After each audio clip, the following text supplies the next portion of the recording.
will discuss about electoral bonds and its issues. So within a span of 3 years, electoral bonds has become a famous route for political funding. But many political experts are of opinion that this electoral bond is providing an enormous amount of contribution to political parties.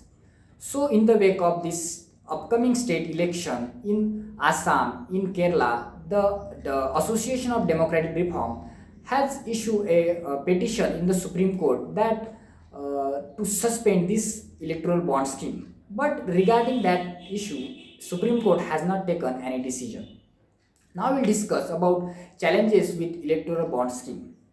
So this electoral bond scheme is affecting a democracy in hard manner because uh, with the amendment of 2017 Finance Act, the Union government has exempted political parties from disclosing their political funding through electoral bond. So any citizen of India is not able to know which corporation or which company has given contribution to which political party. But in the democracy or in the representative democracy, every member has right to know about the member which they are electing in the parliament. Another issue is it is compromising right to know. As Supreme Court in the past has said that right to know is especially very important in terms of election for right to freedom and expression. But this electoral bond scheme is compromising right to know. Another issue is it is against the free and fair election because the citizen of India are not able to know any information about funding to political parties, but government in power has know about all information about donor which they can get through SBI.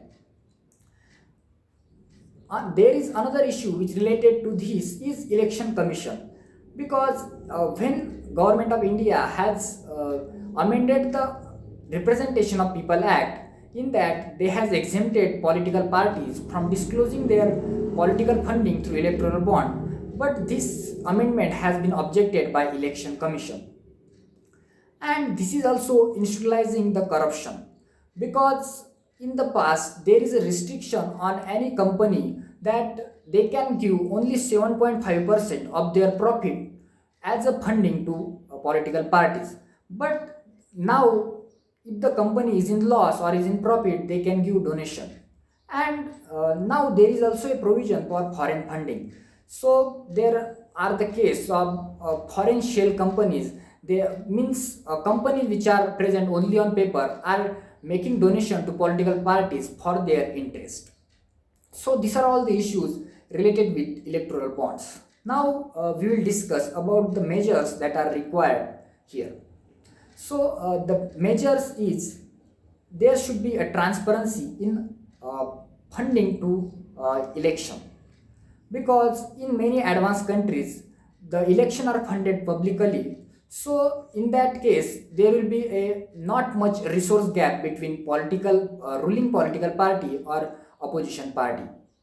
Another thing is Supreme Court should act as an umpire here because there are many objections on this electoral bond scheme about the accountability and transparency in the government. So here Supreme Court means here Supreme Court is important thing is so here there is a need for Supreme Court to take tough decision. Another thing that required is there is a need for transition towards civic culture because as India is now a independent state for about 75 years, so there is a need for Indian government to become accountable and there is a need for Indian citizen to become aware and they should dismiss the government or certain political parties which are not following fair practice in election.